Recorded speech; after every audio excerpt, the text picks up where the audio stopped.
Hola, mi nombre es Robert Mackenzie. Estamos reunidos para llevar a cabo la parte final de este estudio de la Universidad de Chicago. Estamos a punto de ver la primera parte de 10 programas realizados por Milton Friedman, economista con trayectoria internacional, nominado para el Premio Nobel y uno de los norteamericanos más controvertidos de nuestro tiempo. En las semanas por venir serán analizadas aquí las series realizadas por Friedman. Los famosos e influyentes personajes aquí presentes, tanto hombres como mujeres, tendrán mucho que decir acerca de los puntos de vista de Friedman referente a la sociedad en que vivimos hoy, sus fallas y enfermedades. Se han realizado estas series basadas en los puntos de vista de Friedman en cuanto a nuestra sociedad y cómo la manejamos.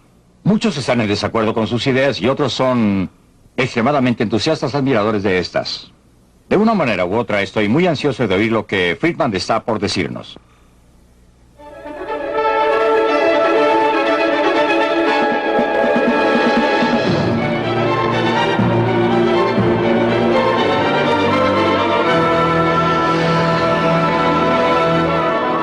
Libre para elegir.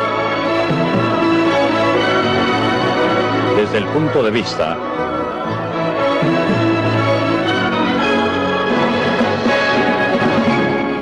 de Milton Friedman. Es una mañana preciosa en el área metropolitana de Nueva York. El poder del mercado. Los cielos están asoleados, con un poco de nubosidad sobre el extremo oeste de Long Island, observándose algo de neblina. Anteriormente esto era un pantano cubierto de bosques. Los indios Canarsie que vivían aquí negociaron las 22 millas cuadradas de la empapada isla de Manhattan con los holandeses por géneros y chucherías por valor de $24. Los recién llegados fundaron una ciudad, Nueva Ámsterdam, al borde de un continente vacío. En los años siguientes se convirtió en un imán para millones de personas de a través del Atlántico. Gente que era impulsada por el miedo y la pobreza, que era atraída por la promesa de libertad y abundancia. Se dispersaron a través del continente y edificaron una nueva nación con su sudor, su esfuerzo y su visión de un futuro mejor. Por primera vez en sus vidas muchos eran verdaderamente libres para dedicarse a sus propios objetivos y esa libertad dio origen a las energías humanas que crearon los Estados Unidos. Para los inmigrantes que fueron saludados por esta estatua, América era verdaderamente una tierra de oportunidades.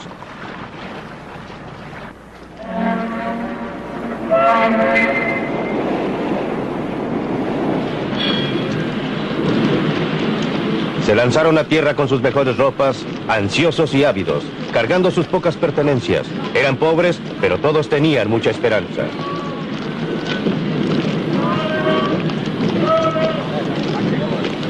Cuando llegaron encontraron, según ocurrió a mis padres, no una vida fácil, sino una vida muy dura. Pero muchos tenían amigos y parientes para ayudarles a comenzar, para ayudarles a formar un hogar, obtener un trabajo y establecerse en el nuevo país.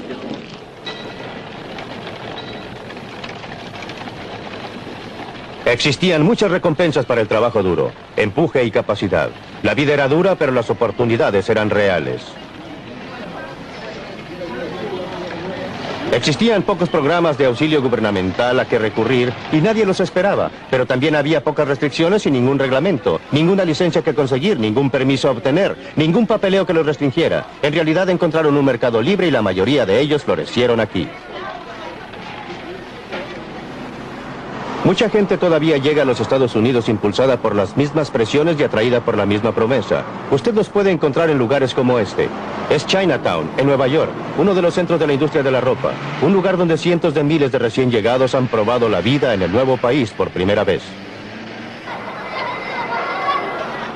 La gente que vive y trabaja aquí es igual a los primeros colonizadores. Quieren mejorar su suerte y están dispuestos a trabajar duro para lograrlo.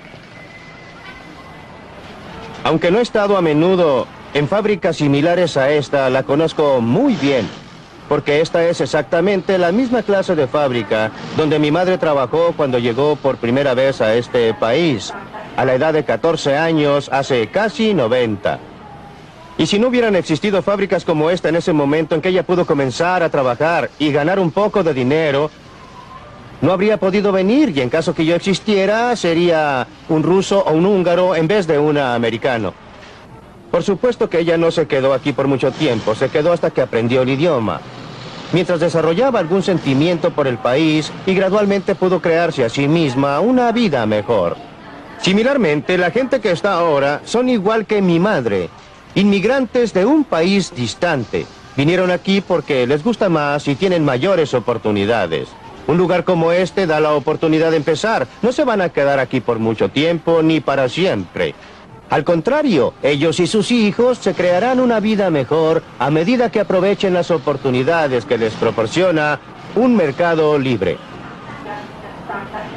La ironía es que este lugar viola muchos de los estándares que actualmente consideramos como el derecho de cada trabajador. Está mal ventilado, está atestado de gente y los trabajadores aceptan una tarifa inferior a la sindical. Viola cada regla del libro. Pero si fuera cerrado, ¿quién se beneficiaría? Ciertamente no la gente aquí. Su vida parece bastante dura comparada con la nuestra. Pero esto solamente porque nuestros padres o abuelos pasaron por esa etapa por nosotros. Nosotros podemos comenzar en un punto superior.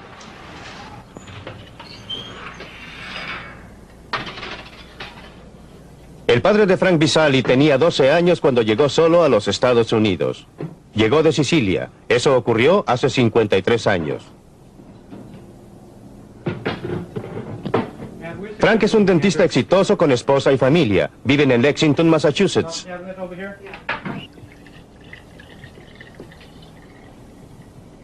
Estupendo, una botella llena toda la garrafa. No existe duda en la mente de Frank lo que la libertad combinada con la oportunidad significó para su padre y luego para él, o lo que pensarían sus abuelos si pudieran ver cómo él vive ahora. Ellos no creerían lo que pueden ver. Que una persona puede emigrar de una pequeña isla y tener tanto éxito fuera de su país, ya que ellos estaban principalmente dedicados al campo, trabajando allí como labriegos. Mi padre vino acá, logró algún éxito, y luego trató de construir una estructura familiar. Todo lo que él hizo fue para su familia. Fue para una mejor vida para su familia. Y siempre puedo recordar que me decía lo que usted sabe. Lo principal en la vida es obtener una educación, llegar a ser un profesional. Joanny, por favor, no comas eso con las manos. La familia Visali, como todos nosotros que actualmente vivimos en los Estados Unidos, debe mucho al clima de libertad que heredamos de los fundadores de nuestro país. Un clima que concedió amplios límites a los pobres de otros países que vinieron aquí y fueron capaces de crear vidas mejores para ellos y sus niños. ¿Ustedes, niñas, van a querer esto? ¿Tú, Chris? Yo sé que no quieres la crema batida. Pero en los últimos 50 años, hemos estado despilfarrando esa herencia al permitir al gobierno que controle más y más nuestras vidas, en vez de basarnos en nosotros mismos. Debemos redescubrir las viejas verdades que los inmigrantes conocían instintivamente, lo que es la libertad económica y el papel que juega para preservar la libertad personal.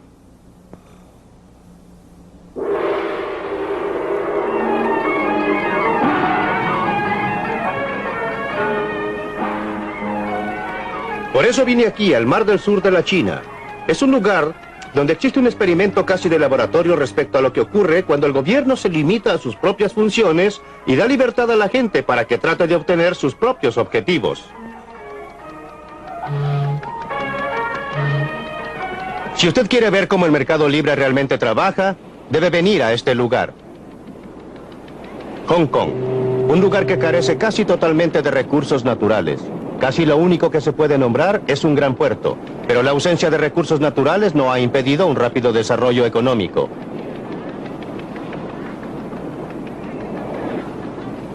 Barcos de todas las naciones vienen aquí a comerciar porque no existen derechos ni aranceles sobre las importaciones o sobre las exportaciones. El poder del mercado libre ha permitido al trabajador pueblo de Hong Kong transformar lo que una vez fue roca estéril en uno de los lugares más florecientes y exitosos de Asia. Aparte de su puerto, el único otro recurso importante de Hong Kong es la gente. Más de 4,5 millones de habitantes. Igual que América hace un siglo, Hong Kong en los últimos decenios ha sido un asilo para gente que buscaba la libertad para aprovechar sus capacidades al máximo. Muchos de ellos son refugiados de países que no permiten la libertad económica y política que se da por sentada en Hong Kong. A pesar de un rápido crecimiento de la población, a pesar de la falta de recursos naturales, el estándar de vida es uno de los más altos en toda el Asia.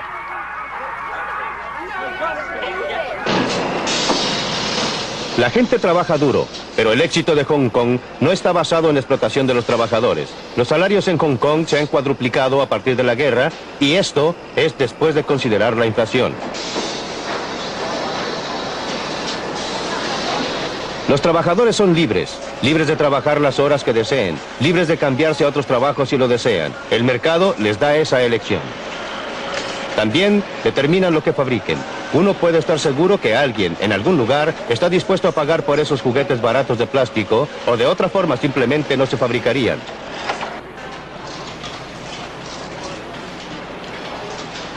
La competencia de lugares tales como Corea del Sur y Taiwán ha hecho que los productos baratos sean menos rentables, y por eso, los hombres de negocios de Hong Kong se han estado adaptando.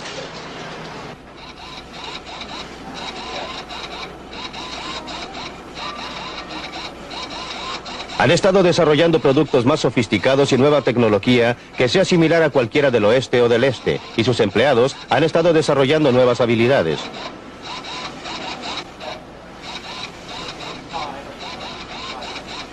Hong Kong no se detiene jamás. Siempre hay algún negocio que hacer, alguna oportunidad que debe ser aprovechada. Por mucho tiempo ha sido un centro de turismo y el paraíso del comprador, y actualmente es uno de los centros comerciales del este. Es la gente común de Hong Kong la que se beneficia de todo ese esfuerzo y empresas.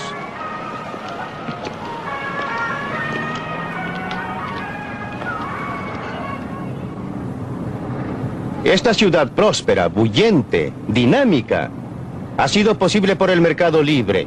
En realidad es el mercado más libre del mundo. El mercado libre permite a las personas ingresar a cualquier industria que quieran o comerciar con quien quieran, a comprar en el mercado más barato del mundo o a vender en el mercado más caro del mundo. Pero lo más importante es que si fracasan deben soportar la pérdida. Si tienen éxito, obtienen el beneficio. Y esta atmósfera de incentivos es la que las ha inducido a trabajar, a adaptarse, a ahorrar, a producir un milagro. Este milagro no ha sido logrado por acción gubernativa, por alguien que está sentado en uno de esos altos edificios diciéndole a la gente lo que debe hacer. Ha sido logrado permitiendo que el mercado trabaje.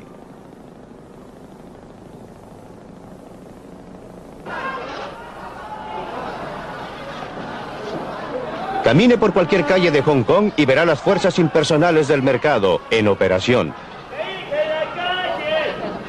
El señor Chong fabrica contenedores de metal. Nadie se lo ha ordenado. Lo hace porque ha descubierto que le va mejor en esa forma que haciendo cualquier otra cosa. Pero si la demanda por los contenedores de metal disminuye, o si alguien descubre una forma más barata de hacerlos, el señor Chang pronto recibirá el mensaje. Unas pocas puertas más allá, la firma del señor Yu ha estado haciendo trajes de novia tradicionales de Cantón durante 40 años. Pero la demanda por estos trajes complicados está disminuyendo. La firma ya lo sabe y está buscando otro producto. El mercado dice a los productores no solo lo que deben producir, sino en la forma en que deben producirlo, a través de una gama de precios, el costo de materiales, los salarios de los obreros, etcétera, etcétera. Por ejemplo, si estos obreros pueden ganar más haciendo otra cosa, el señor Ho rápidamente encontraría la forma de mecanizar su producto de marcos para cuadros. Dentro de esta tienda china de medicinas se está desarrollando una transacción del mercado. La confianza del cliente en que esta prueba que parece dolorosa le ayudará no se basa en ningún certificado oficial de la capacidad del osteólogo. Viene de la experiencia propia o de sus amigos. A su vez, el médico lo trata no porque le haya sido ordenado, sino porque será pagado. La transacción es voluntaria, y así ambas partes deben esperar beneficiarse o de otra forma no tendría lugar.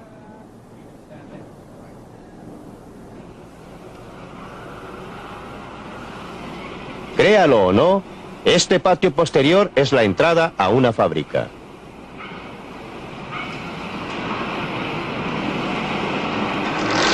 Los obreros que aparecen aquí están entre algunos de los mejores pagados de Hong Kong. Hace calor, está húmedo y hay mucho ruido. Los obreros son altamente capacitados y por eso perciben salarios altos. Podrían convencer a su empleador que mejore las condiciones laborales ofreciendo trabajar por menos. pero prefieren aceptarlas, obtener los sueldos altos y gastarlos a su gusto. Esa es su elección. La mejor declaración conocida de los principios de un mercado libre, la clase de mercado libre que opera en Hong Kong, fue escrita al otro lado del mundo.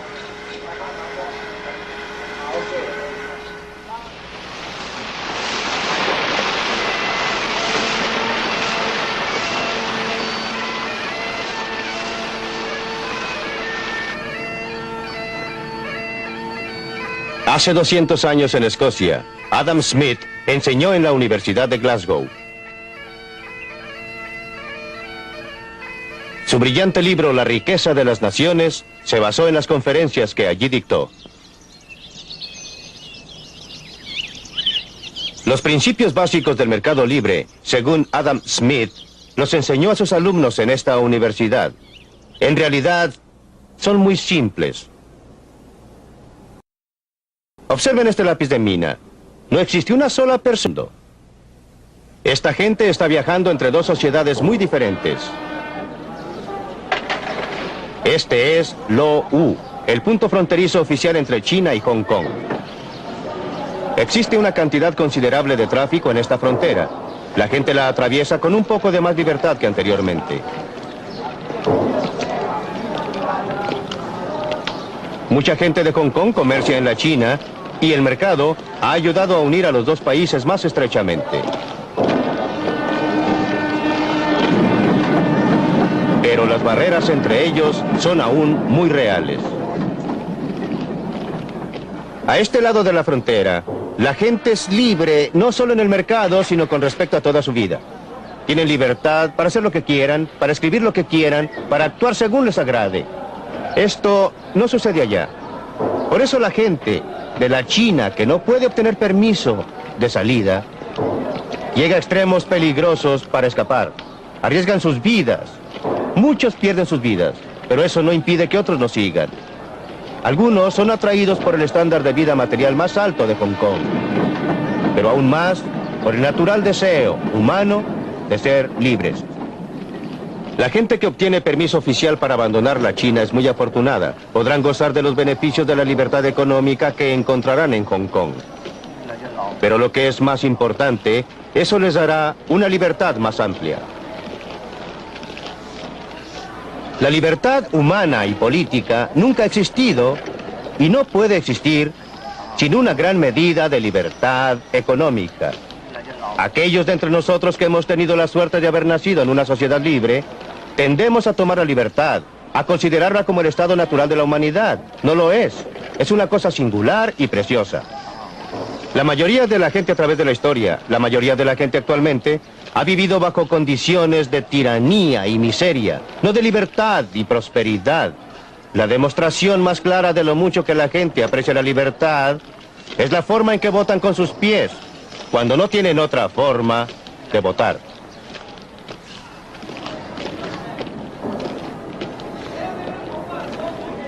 Por supuesto que muchos de los que lleguen a Hong Kong terminarán bajo condiciones que la mayoría de nosotros en el oeste encontraríamos desastrosas. Hong Kong está muy lejos de la utopía. Tiene sus barrios bajos, su crimen, su gente desesperadamente pobre.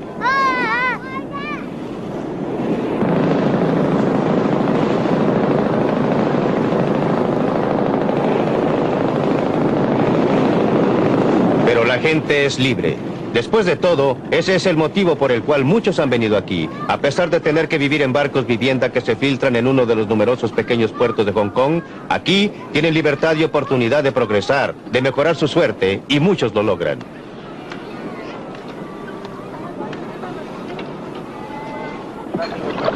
Es cierto que existe una pobreza espantosa en Hong Kong, pero la situación de la gente está mejorando.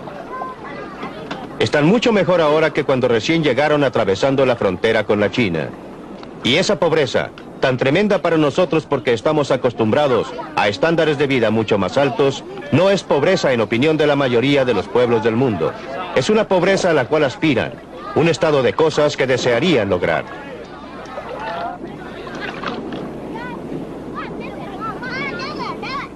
Existe una enorme cantidad de pobreza en todo el mundo. No existe sistema perfecto. No hay ningún sistema que vaya a eliminar completamente la pobreza, en cualquier área. La cuestión es, ¿qué sistema presenta mayores oportunidades? ¿Cuál es la mejor forma en que la gente pobre pueda mejorar sus vidas? Y a este respecto, la evidencia de la historia habla con una sola voz. No conozco ninguna excepción a la proposición, que dice que mientras más libre sea el sistema, mejor ha estado la gente pobre y común. Pregúntese qué es lo que garantiza a estos obreros del vestuario en Hong Kong un buen sueldo.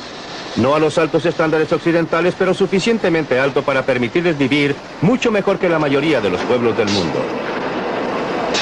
No es el gobierno o los sindicatos quienes lo logran. Estos trabajadores están bien porque existe competencia para sus trabajos y habilidades.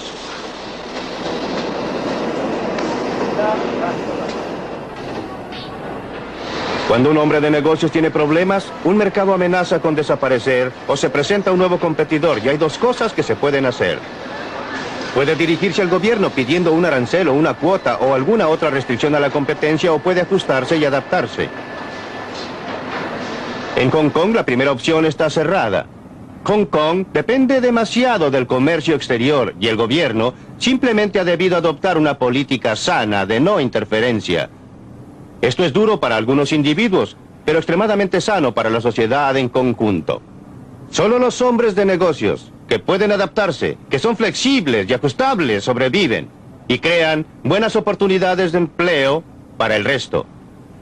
La ausencia total de aranceles o cualquier otra restricción al comercio es uno de los principales motivos porque Hong Kong ha podido proporcionar un estándar de vida que crece rápidamente. Aún la China comunista reconoce el éxito de Hong Kong. Se ha instalado aquí y ahora acepta el símbolo universal del capitalismo. El Banco de China, el banco oficial de la China comunista, es el mayor banco de Hong Kong. No hay duda que la China comunista reconoce el poder del mercado. En todo esto, el gobierno de Hong Kong ha tenido un rol importante, no solo por lo que ha hecho, sino por lo que ha dejado de hacer. Ha asegurado que se cumpla con las leyes y los contratos. Ha proporcionado las condiciones para que pueda operar un mercado libre. Pero lo que es más importante, no ha tratado de dirigir las actividades económicas de la colonia.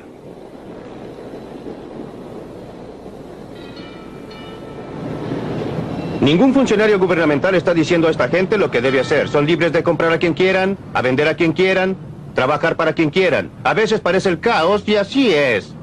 Pero por debajo está altamente organizado por las fuerzas impersonales de un mercado libre. ¡Ay, muy buenos huevos frescos!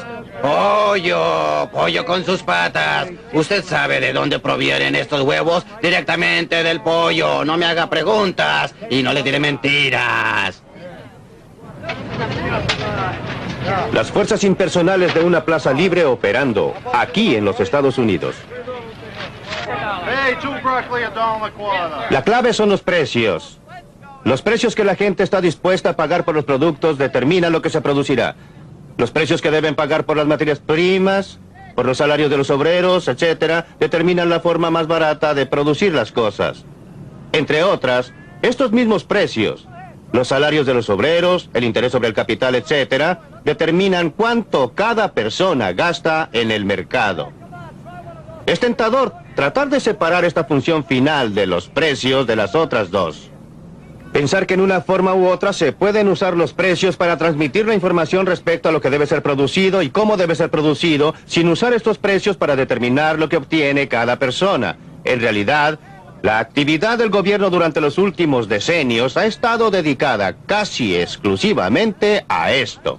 Si lo que la gente obtiene no va a ser determinada por lo que produce, y cómo lo produce, y con cuánto éxito trabaja, ¿qué incentivo existe para que actúen de acuerdo con la información que es transmitida? Existe una sola alternativa, la fuerza. Algunas personas que digan a otras lo que deben hacer. Tenemos, señoras, vengan aquí. ¿Qué va a llevar? Dígame, Tenemos ¿qué va a llevar? perejil a 30 centavos. Aproxímense. Aquí Aproxímense a está más comprar. fresco. Llévele aquí. Esto está más fresco. Llévelo. Está más fresco. ¡Hey! ¡Hey! ¡Dos brócolis por $1.50! ¿Cuánto le voy a dar? Por Dios, mire lo que tengo. Tomates verdaderamente buenos, muy ricos. Venga y pruebe uno. ¿Qué le voy a hacer? Uno de estos tomates, no se arrepentirá. Usted come gratis aquí. Vamos, coma. No le cobramos. Almuerce gratis. Pruebe estos ricos tomates. Pruébelos. Pruebe Ya estos sé tomates, lo que voy a hacer. El principio fundamental de una sociedad libre es la cooperación voluntaria. El mercado económico, comprando y vendiendo, es un ejemplo, pero la cooperación voluntaria es mucho más amplia que esto. He aquí un ejemplo que a primera vista parece lo más lejano posible: el idioma que hablamos. Las palabras que usamos, la estructura compleja de nuestra gramática, ninguna oficina gubernamental la diseñó. Se originó en la interacción voluntaria de gente que quería comunicarse entre sí. O considere algunas de las grandes conquistas científicas de nuestra era, como los descubrimientos de un Einstein o un Newton, los inventos de Thomas Alva Edison o Alexander Graham Bell, o considere aún las grandes actividades caritativas de Florence Nightingale o Andrew Carnegie. Esto no fue efectuado cumpliendo con las órdenes del gobierno, fueron hechos por individuos que estaban interesados en lo que hacían, desarrollaban sus propios intereses y cooperaban entre sí. Esta clase de cooperación voluntaria está tan asentada en la estructura de nuestra sociedad que tenemos que considerarla natural. Pero el total de nuestra civilización occidental es la consecuencia involuntaria de esta clase de cooperación voluntaria, de gente que coopera entre sí para desarrollar sus propios intereses, pero que al hacerlo edificó una gran sociedad.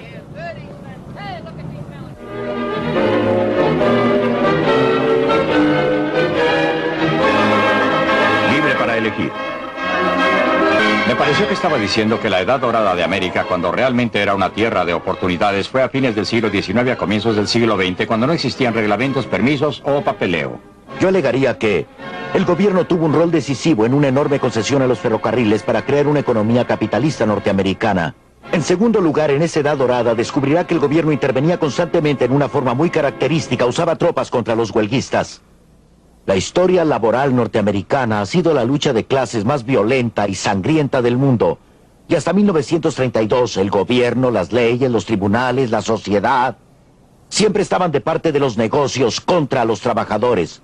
Por consiguiente, alegaría que tanto económicamente y en términos de reprimir los intentos de la gente para hacer valer sus derechos, nuestro gobierno antes del aparecimiento del Estado previsor en este país más o menos pertenecía a los negocios. Milton Friedman. Michael Harrington está viendo el agujero en la puerta del granero y no está mirando a dicha puerta.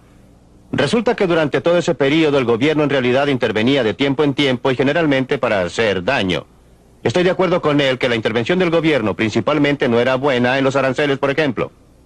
Por otra parte, durante todo ese periodo los gastos gubernamentales, los gastos federales, los gastos del gobierno central nunca fueron superiores al 3% de la renta nacional. Eran triviales. Las concesiones de tierra a los ferrocarriles fueron un factor de menor importancia y yo no los apruebo. No estoy diciendo que fueran buenos, pero eran un factor muy insignificante. Hay que tener un sentido de las proporciones y esto se refiere a toda la discusión. No soy un anarquista. No propicio la eliminación del gobierno. Creo que necesitamos un gobierno, pero un gobierno que establezca un marco y reglas bajo las cuales los individuos, trabajando en pos de sus propios objetivos, puedan trabajar juntos y cooperar entre sí, y trabajen y cooperen, pero no solo en lo económico.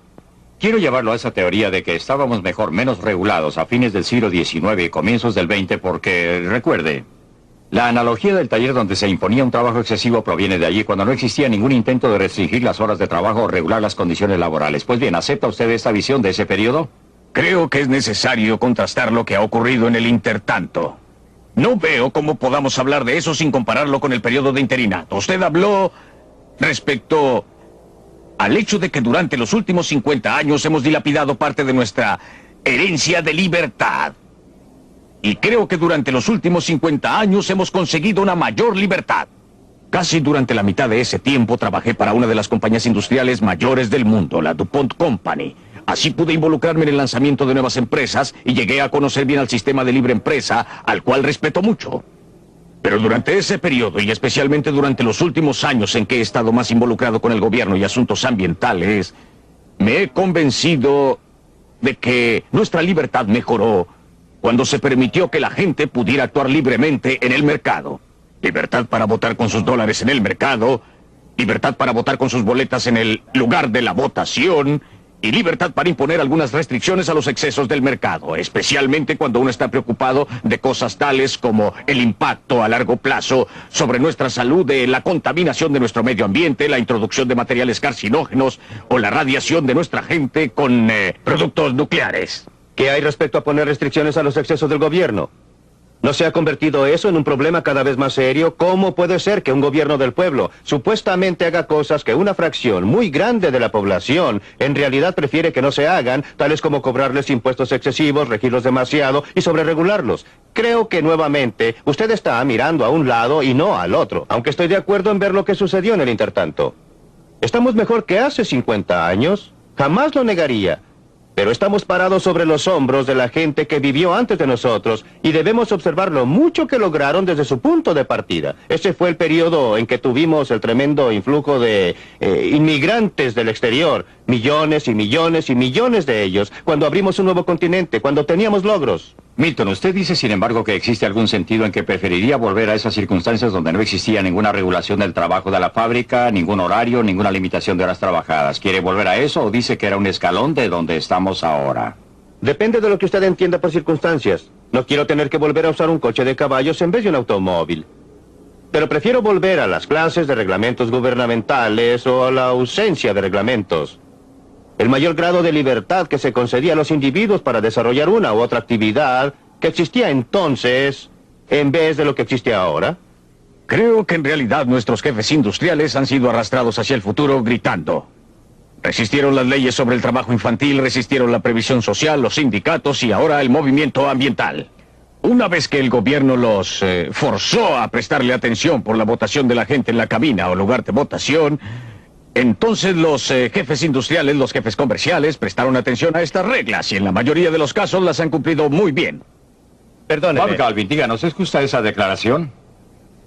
Quizás los industriales tienen una visión más clara de la historia y sus expectativas. El bien más precioso que poseemos es la libertad. La manera más fácil de perder la libertad es caer bajo administración judicial. Y quiero decir administración económica, porque un síndico es un dictador. Y hasta el punto que usamos los costos y gravámenes del gobierno que nos llevan en la dirección de nuevas deudas, administración judicial final y luego las consecuencias políticas de la imposición del dictador político sobre la economía y el trabajo y los derechos de la vida del individuo. Quizás los industriales pueden ver más lejos respecto a las consecuencias de todo esto. Harrington, creo dos cosas. Una, considerar la libertad positivamente. Creo que la gente mayor de 65 años en los Estados Unidos son más libres hoy día debido al servicio de asistencia médico-social. Y no creo que la libertad para morirse por falta de medicina era algo muy bueno. En segundo lugar, con relación a los industriales, creo que una de las cosas más sorprendentes de la historia norteamericana es que cuando Franklin Roosevelt estaba salvando al sistema de sí mismo, los beneficiarios principales lo insultaban por ser un traidor a su clase. En realidad fue la salvación de esa clase. Y creo por consiguiente que si ustedes observan nuestra historia encontrarán una tremenda miopía de parte de los industriales y descubrirán que los aumentos positivos en nuestra libertad, lo que es bastante interesante, no han venido de nuestros graduados de las universidades, sino a menudo de la gente, no de la mejor gente. Han venido de los trabajadores, han venido de gente pobre, de los negros, hispanos y similares. Milton, quiere usted replicar, pero ¿por qué nos llevó a Hong Kong a probar algo? Por supuesto, aunque no estoy acostumbrado a estar de acuerdo con Michael Harrington, estoy de acuerdo en parte con lo que acaba de decir. No creo que sea correcto plantear la situación en términos de industria versus gobierno. Por el contrario, uno de los motivos por que estoy a favor de menos gobierno es porque cuando hay más, los industriales se hacen cargo de él, y los dos juntos forman una coalición contra el trabajador común y el consumidor común. Creo que el comercio es una institución maravillosa siempre que tenga que enfrentarse a competencia en el mercado y no pueda salirse con la suya excepto al producir un mejor producto a un costo menor. Por eso no quiero que el gobierno intervenga y ayude a la comunidad de negocios. Ahora quiero considerar su pregunta respecto a atención médica. Mucha gente se ha beneficiado con la atención médica, pero usted no está considerando respecto a costos. ¿Qué ha sucedido a la gente que lo está pagando? Porque no es un bien gratis, no viene de la nada. ¿Y están beneficiándose de él en forma eficaz con relación a los costos? Esas son las preguntas. Es demagogia, si usted me perdona, Michael Harrington. Quiero decir que la gente que tiene asistencia médica es más libre, por supuesto, en una dimensión. Pero ellos han estado pagando durante toda su vida. ¿Han hecho un buen negocio? En este momento sí. Los hombres jóvenes, los trabajadores que están ingresando ahora a previsión social, van a hacer un negocio realmente malo. Milton, lo interesante es que la gente mayor de 65 años está pagando más de su renta gastable en cuidado médico que antes de la promulgación del sistema de asistencia médica social. El gobierno no hace bien las cosas. No hace bien las cosas, sí. No ha hecho bien las cosas en Gran Bretaña, en Canadá o en los Estados Unidos. Pues bien, Milton, usted nos llevó a Hong Kong exactamente respecto a ese punto. Usted dijo que era un verdadero modelo de operación del mercado. Sí. ¿Es esa realmente una descripción ecuánime de Hong Kong? En este momento sí. Nuevamente no existen cosas que sean 100% en un sentido y 100% en el otro. Todo está mezclado. Hong Kong tiene un gobierno y sucede que es un gobierno. En este caso no existe democracia en Hong Kong. Es dirigida desde Gran Bretaña, es una colonia de la corona británica y el gobernador general inglés, etcétera, y el ministro de finanzas la rigen. Pero la situación en Hong Kong es que existe muy poca regulación de la industria de parte del gobierno. Existe un comercio libre total. No existen aranceles, no existen subsidios de exportación, no existen restricciones para la compra y venta de monedas. De modo que es lo más cercano a un mercado totalmente libre que se puede encontrar actualmente en el mundo, y no existe duda que los principales beneficiarios han sido las personas con bajas rentas, la gente pobre que llega a Hong Kong en cientos de miles y de millones de la China roja y siguen tratando de llegar ahí. Eso se refiere a la pregunta de Michael Harrington respecto de si un sistema industrial, un sistema libre de empresas, un sistema que los pobres sufren bajo los talones de los industriales rapaces, que es lo que le preocupa. Entonces, ¿cómo explica el éxito en Hong Kong? El punto en que la gente continúa votando con sus pies para ir allá. No nos está pidiendo que convirtamos a los Estados Unidos en un Hong Kong gigante, o sea, un taller donde se trabajan horas excesivas. Usted reconocerá que existe el desarrollo histórico de una economía y que lo que puede ser correcto para una etapa en el desarrollo de una economía puede no serlo para otra. ¿No es el asunto a dónde vamos desde aquí? ¿Qué decisión pragmática debemos adoptar respecto a la dirección de la economía norteamericana? ¿Debe ser hacia más y más gobierno o debe ser mantener un balance adecuado entre la libertad de elección y la intervención gubernamental? Nuevamente el problema es distinguir dos cosas. Esto nos lleva a un comentario anterior que hicimos. Las circunstancias en términos de las disposiciones físicas y las circunstancias en términos de las reglas que guían a la sociedad. Ahora, en el caso de Hong Kong, por supuesto, no estoy pidiendo que aglomeremos a nuestra población en una densidad similar a la que tiene Hong Kong. Hong Kong es un ejemplo maravilloso justamente porque sus circunstancias físicas son terribles en ese lugar. A la gente de Hong Kong le encantaría irse a otro lugar con aglomeraciones menores si otra gente los dejara entrar. Este es el problema de la inmigración, que es una restricción muy importante sobre la libertad humana. En el periodo anterior a 1913, teníamos libertad de inmigración en un 100% en los Estados Unidos. No existe ahora, pero volvamos a su pregunta. ¿Usted cree que Hong Kong existiría si no estuviera contigua a la China comunista? Hong Kong existiría. Es muy dudoso que tendría las políticas que tiene ahora si no estuviera contigua a la China comunista. Pues bien, para contestar a su pregunta directamente, sí. Estoy a favor de que los Estados Unidos tengan, no las circunstancias físicas, pero las políticas que ha tenido Hong Kong de cero aranceles, comercio totalmente libre, ninguna restricción en las exportaciones, ninguna restricción en las transacciones monetarias. Un grado mucho mayor, un grado mucho menor de regulación gubernamental. Yo estoy de acuerdo con lo que Russell Peterson dijo antes, que existen efectos de terceros. Hay cosas tales como la contaminación. La cuestión es si las estamos manejando y no lo creo. Quiero que Bob participe en esto. Bob, respecto al comienzo de la agenda de Milton, ningún arancel, por ejemplo, ninguna restricción, ninguna cuota. Ahora bien, los negocios, los grandes negocios, ¿aceptarán esa clase de política? Creo que las grandes empresas y todas las empresas podrían aplicar esa clase de política si encontramos el factor apropiado de equilibrio. Pues en el resto del comercio mundial, Cuando negociamos fuera de nuestras fronteras y a medida que otros llegan, debemos comerciar con instituciones socializadas. Esa es una clase de institución muy diferente a la institución privada. La institución privada obviamente puede operar más eficientemente si no se le impone un precio artificial de la institución socializada allende los mares. Por eso creo que debe existir no el proteccionismo, sino que debe haber una regla internacional básica que impida a la institución socializada subsidiar y aprovecharse de la institución privada. ¿Incluye usted a los 9 países del mercado común, sin embargo, como países socialistas, o está dispuesto a tener competencia de los 9 países del mercado común? Los 9 países del mercado común europeo se dedican a la más dramática de las instituciones socializadas. No estoy de acuerdo con él. Nos estamos dañando al restringir el comercio exterior. Otros países se están dañando a sí mismos y a nosotros por las medidas que usted describe. Pero solo nos estamos dañando más si los imitamos. No creo, Dr. Friedman, que su madre obtendría un trabajo de costura hoy en América si no existiera ningún arancel. Lo que ocurriría es que no habría ningún trabajo de costura en América y haríamos computadoras.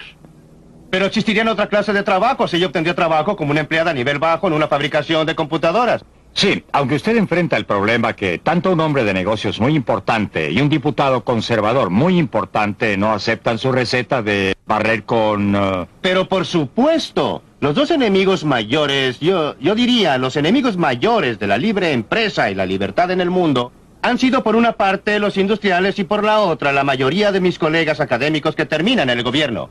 Por razones opuestas, personas como Michael Harrington y mis colegas académicos quieren tener libertad. Quieren libertad de expresión, de escribir, para publicar e investigar, pero no quieren libertad para ninguno de estos terribles hombres de negocios.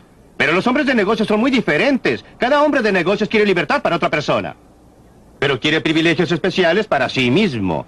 Quiere un arancel del Congreso. Y el Congreso, bueno, la forma en que los diputados son elegidos es haciendo favores a los votantes. Y si en realidad usted eliminara totalmente los aranceles, si redujera los controles gubernamentales en este país a los que son actualmente, no creo que beneficiarían a nadie. Bueno, entonces... A un Barber Conable, por quien tengo muchísimo respeto, o Bob Galvin, a quien respeto, creo que al que beneficiaría sería Michael Harrington. Bien, preguntemos lo que quiere y usará el pueblo americano, porque usted está diciendo en realidad que el diputado está dando al pueblo lo que éste quiere. Ahora bien, ¿no está diciendo usted que la gente no quiere esto o no comprende su ventaja? Estoy diciendo que mi función y propósito total es tratar de persuadir a la gente que haga que una cosa diferente sea políticamente exitosa. Estoy tratando de persuadir a la gente que deje muy claro que los diputados que continúen con estas políticas van a perder sus puestos. Y si lo hacemos, los diputados no estarán buscando su propio beneficio. Están en un mercado, existe un mercado político. Ellos tienen un producto que vender y tienen que gustarle a sus clientes. Y estoy usando justamente la clase de propaganda que Bob Galvin y otras compañías utilizan. El gobernador Peterson. ¿Cómo enfrentaría usted ese problema, doctor Friedman? Sí. La gente decidió que quería aire fresco. Lo necesitábamos. Y así construimos la industria del aire acondicionado. Cientos de miles de puestos, enormes ganancias, y casi todos nosotros tenemos actualmente hogares, autos y oficinas con aire acondicionado. Luego la gente decidió que quería aire limpio, pero no podía comprarlo en el mercado. Y entonces votaron en los lugares de votación. Obtuvieron que sus representantes elegidos fueran al Congreso y dijeran, vamos a tener aire limpio. Pues bien, de la noche a la mañana, se creó un nuevo mercado y el sistema de libre empresa respondió a eso. Y actualmente existe una gran industria ambiental que obtiene ganancias y proporciona empleos. Pero también sirve esta necesidad pública de tener la libertad de respirar aire limpio. Usted subestima burdamente el grado en que el mercado privado es capaz de hacerlo. No es accidente que el aire, antes de tener ninguna de esta legislación, el aire y el agua son más limpios hoy en día en los Estados Unidos que lo que fue hace 100 años. Usted sabe que el automóvil agregó una clase de contaminación, pero eliminó otra clase de contaminación peor.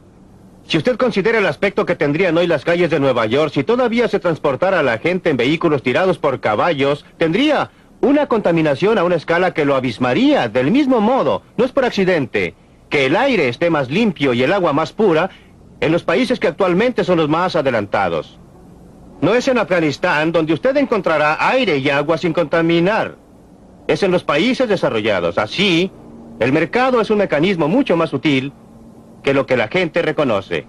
Me gustaría volver al mundo real, porque en el mundo real no existe ninguna posibilidad de que los negocios norteamericanos, que son un sistema comercial que depende de la seguridad social, vaya a adoptar estas ideas. La forma en que estas ideas funcionan en el mundo real es como una racionalización del mito de la libre empresa que disfraza el hecho del capitalismo de Estado como un argumento contra la intervención social, en una sociedad que en realidad interviene muy rápido a favor de la industria del acero. Finalmente, en términos del proceso político norteamericano, no creo que el proceso político sea tan simple que la gente elija al gobierno. El hecho es que cuando un Jimmy Carter es elegido presidente con una plataforma relativamente liberal, tiene que ganarse la confianza de los hombres de negocios, debido al control del proceso de inversión de parte del poder corporativo. Y creo que ese hecho, el poder corporativo, racionalizado por los mitos de la libre empresa, es el problema central de la libertad de nuestra época, y eso es lo que debe ser atacado. Antes de volver a Milton... No, tengo que comentar sobre esto, porque no creo que podamos permitir que las palabras obstruyan lo que realmente es el caso. Creo que usted cree que no tenemos socialismo. Yo le diría que el 46% de cada corporación de este país pertenece al gobierno de los Estados Unidos. Ese es el impuesto a la renta cooperativo, y eso significa que de cada dólar de utilidad obtenido por la corporación, 46 centavos van al gobierno de los Estados Unidos. El impuesto efectivo es muy superior a esto porque se tributa el doble cuando corresponde al individuo.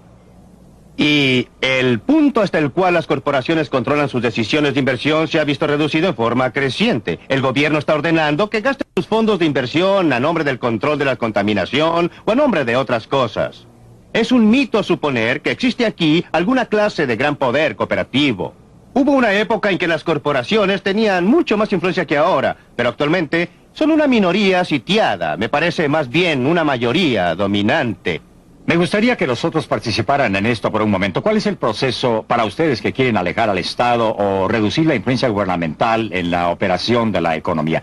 Antes de dejar a Milton comentar al respecto, ¿qué haría usted como político activo, como otro político y como hombre de negocios? Personalmente creo que debemos controlar el crecimiento del gobierno en el futuro, poniendo un límite en los desembolsos del gobierno. Me gustaría ver una enmienda constitucional que lo logre, si no, continuaremos con que el gobierno va creciendo más rápido que la economía, y así empuja más y más al Producto Nacional Bruto a través del cuerno de lata del gobierno. Creo que sería un error y algo difícil de hacer. Espero que descubramos algún modo de hacerlo sin perder la libertad en absoluto. Gobernador Peterson, ¿puede ser? Creo que avanzaremos sustancialmente fomentando nuestra sociedad pluralista, estimulando y educando a más gente para que piense en forma global. Creo que uno de los grandes problemas de nuestro mundo es que los jefes del gobierno y la industria tienen poca visión. No miran el impacto a largo plazo de sus decisiones. Y en una democracia como la nuestra, la gente tiene el poder, igual como lo dicen los libros de estudio. Y si logra este entendimiento y conocimiento mayor, se va a preocupar de que los intereses especiales que eligieron a los funcionarios estén a tono, sean reelegidos. Y ellos observarán los puntos de vista a largo plazo, igual que la ciudadanía. Por eso estoy totalmente a favor de un impulso total para obtener esta libertad para votar en el lugar de votación, agregada a la libertad del mercado, porque es esta una combinación potente. Pero votar en el lugar de votación es una clase de libertad muy diferente a votar en el mercado. Cuando usted vota en el lugar de votación, es importante, pero es muy diferente. Cuando usted vota por un programa. Y si está en minoría, pierde. No obtiene lo que quiere. Cuando usted vota en el mercado, cada persona obtiene lo que quiere. Si usted vota, digamos, por... yo voto por una corbata verde y obtengo una corbata verde. Usted vota por una corbata azul, obtiene una corbata azul. En la cabina de votación, si el 60% de nosotros vota por una corbata verde, usted tiene que usar una corbata verde. Pero el 40% puede tratar de influenciar la toma de decisiones por su cuenta. Sí, puede tratar de influenciar, claro, pero es un mecanismo muy diferente y menos eficiente para obtener el mismo rendimiento, los mismos resultados, de acuerdo con el gusto y preferencias personales. No importa qué auto compre, obtendrá aire sucio. Hay gente buena que corre con esta sociedad y la mayoría de la gente de que estamos hablando trabaja en algún lugar y sabe que su compañía está haciendo algo bastante bueno o está tratando de hacer algo bastante bueno. Creo que la gente va a comenzar a decir a sus líderes dónde se han equivocado y tratará de corregirlo por la acción directa de la caja de votos, Friedman. La gente en general es más conservadora y en particular es más liberal.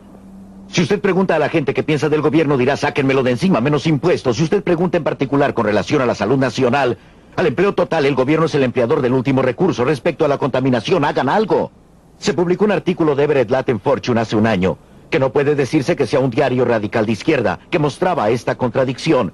Creo que existe actualmente en los Estados Unidos un rápido movimiento a la izquierda, a la derecha y al centro, que obviamente espero que no será resuelto por una reducción general cuyo objetivo sea principalmente la gente pobre y trabajadora, sino por una democratización creciente del poder económico y por una democratización creciente del gobierno. Creo que en esta complicada sociedad de enormes instituciones y burocracias, si hablamos de libertad, una cosa que me gustaría ver sería una ley que proporcione fondos para que cualquier minoría compre la investigación para contrarrestar a la mayoría. Si usted carece de la pericia, del conocimiento de tecnología hoy día, está fuera del debate.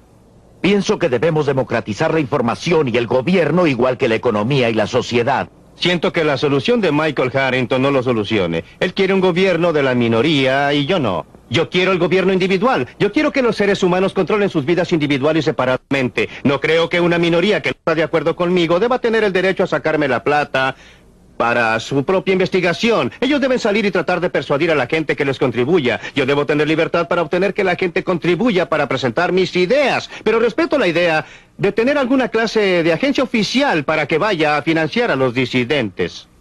En primer lugar, cualquier persona que tenga algún sentido de realismo respecto a la forma en que opera el gobierno sabrá que terminará en manos de la mayoría y no de la minoría.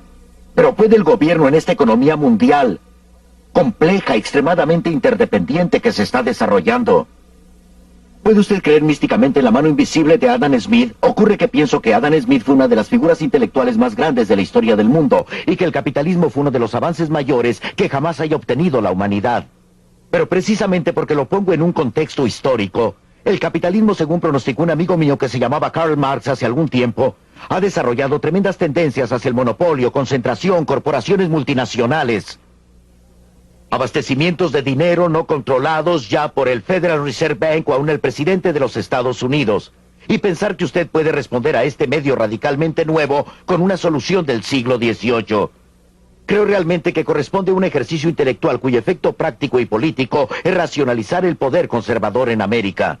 Esto es un mito completo que el progreso de un país desarrollado interiormente en un mundo más complicado necesita la intervención gubernamental. La intervención gubernamental no ha crecido en aquellas áreas que se derivan de la total interdependencia del mundo. ¿Dónde crece? Al tomar el dinero de algunas personas y darlo a otras. Doctor Friedman, todo lo que tengo que decir es que el gobierno tiene que vivir en el siglo XX. Por supuesto. Mucho menos que en el XIX o en el XVIII. Sí, pero nuevamente... Y tomar a la sociedad como es hoy en día. En realidad lo hacemos. Y entonces construir sobre eso. Para mí, la cosa decisiva en discusión aquí es una presentación mítica, no histórica, de una solución abstracta tomada del tiempo, que no considera la tremenda evolución de la sociedad capitalista, la tremenda interdependencia del mundo, el hecho que actualmente no solo tenemos una planificación económica nacional, sino que en la reunión cumbre de Tokio tenemos planificación económica internacional de los principales poderes capitalistas industriales. Y bajo estas circunstancias, tomando en cuenta el enorme logro de Adam Smith y el de la sociedad capitalista, bajo esta situación histórica radicalmente cambiada, proponer estas soluciones clásicas, me parece que es proponer algo no serio, que sin embargo funciona para racionalizar el poder corporativo económico y político conservador. Los grandes logros del siglo XIX vienen de apartarse de la clase de sistema que usted quiere volver a imponer. Usted quiere hacernos volver a los siglos XVIII y XVII cuando teníamos una sociedad corporativa y un gobierno que controlaba las cosas. El asunto no es si lo que alguien está proponiendo corresponde al siglo XX o XIX o XVIII. El asunto es qué es lo correcto en hacer, cuál es la mejor forma, en qué podemos ampliar nuestras oportunidades, conservar nuestra libertad, mantener nuestra prosperidad. Me parece que la clase de solución que usted propone involucra más de lo mismo, más de las medidas que han fallado una y otra vez en lograr los objetivos. Dejaremos el debate hasta aquí y esperamos que se unan a nosotros la próxima edición de Libre para Elegir.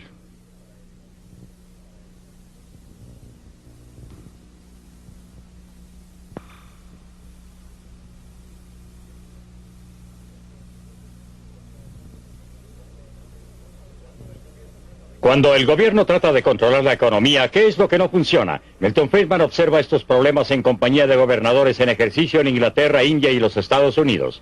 No se pierda este realístico programa acerca del mundo en el cual vivimos. Será la próxima semana en Libre para Elegir.